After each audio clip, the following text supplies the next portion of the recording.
Today, Keir Starmer and the Labour government are introducing a dangerous and dogmatic new definition of anti-Muslim hostility, which will soon be rolled out across all of our taxpayer-funded institutions, like our schools, universities, local government, the NHS and more. It will become a central part of our national life.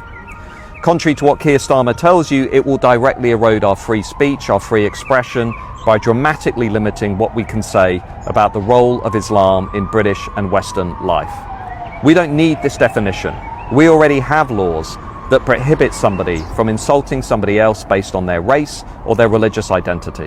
What this definition will do is create a new layer of special protections for Muslims that will not be available for other groups. And what that will do is fuel a grievance politics, a sense of victimization within Muslim communities, that any time somebody dares to challenge Islam, including its problematic views towards women and girls, its problematic view of the separation of the church and the state, its problematic views towards liberalism, sexual minorities, free speech, blasphemy, perhaps even the grooming gangs, those people will be accused of engaging in anti-Muslim hostility and they will be shut down.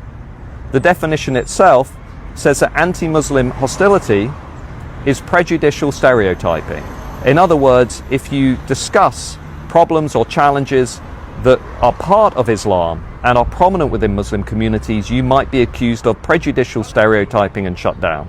And to entrench all of this, Keir Starmer and the Labour government are also introducing a new role, a SAR for anti-Muslim hostility, somebody whose only job now will be to hunt out what they perceive to be anti-Muslim hostility. Interestingly, we don't have a SAR for countering Islamism, do we? And I do wonder, will that person be looking at why a school teacher in Batley is still in hiding? Somebody whose life was completely destroyed after they happened to exercise their free speech and ask some difficult questions about the role of Islam in the West. These are all things that need to be put on the table, but increasingly in modern Britain, in England. And remember, Macaulay once said, the history of England is a history of liberty. These things are being taken off the table.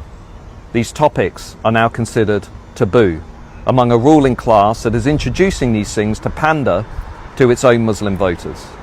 This is not Britain, this is not England, this is not freedom, this is not liberty. What we need to do with a reform government or a reform-led government, the very first thing that needs to happen is this definition needs to be torn up. We need to get back to what our country is all about, free speech and free expression and individual liberty, not this constant attempt to control and contain what people can and cannot say. What is misinformation and what is disinformation? We need to be able to speak freely because as far as I'm concerned and as far as millions of ordinary Brits are concerned, we still live